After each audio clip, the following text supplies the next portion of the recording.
ഇന്നൊരു grape jelly ഉണ്ടാക്കുന്ന video ഉണ്ടാലോ. ഞാൻ ഈ ജെലാറ്റിൻ പൗഡറാണ് സാധാരണ ഇവിടെ യൂസ് ചെയ്യാറ്. ഇത് വെച്ച് കോഫി ജെല്ലി ഉണ്ടാക്കിയാലും നല്ല ടേസ്റ്റാണ് കേട്ടോ. ഇത് 250 ml ജ്യൂസിന് ഒരു പാക്കറ്റ്, അതാണ് കണക്ക്. ഞാനിപ്പോൾ 500 ml ഗ്രേപ്പ് ജ്യൂസാണ് എടുത്തിരിക്കുന്നത്. ചെറിയ ചൂടുള്ള ജ്യൂസിലേക്ക് ഇത് ഇട്ട് കൊടുക്കാം. ഞാൻ ഒരു ഗ്ലാസ്സിൽ കുറച്ച് ജ്യൂസ് മാത്രം ചൂടാക്കി എടുത്തിട്ടുണ്ട്. അതിലേക്ക് ഈ 2 പാക്കറ്റും ഇട്ട് ഒന്ന് മിക്സ് ചെയ്ത് കൊടുക്കാം. ഇത് ഇപ്പം തന്നെ തിക്കൻ ചെയ്യാൻ തുടങ്ങിയിട്ടുണ്ട്.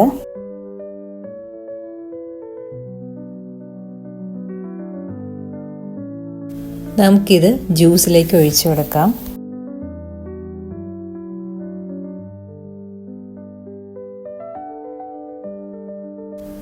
ഇനി ഇത് ഗ്ലാസ്സുകളിൽ ഒഴിച്ചിട്ട് നമുക്ക് ഫ്രിഡ്ജിൽ സെറ്റാകാൻ വേണ്ടിയിട്ട് എടുത്തു വയ്ക്കാം. ഞാൻ ഇതെല്ലാം ഒന്ന് റാപ്പ് ചെയ്തെടുത്തിട്ടുണ്ട്.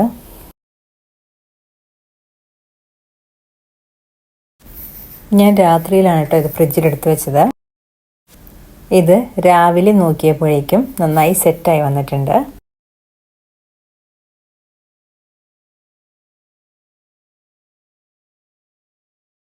നമ്മൾ കടയിൽ വാങ്ങിക്കുന്ന പോലെ തന്നെ നല്ല ജെല്ലി ആയി വന്നിട്ടുണ്ട്.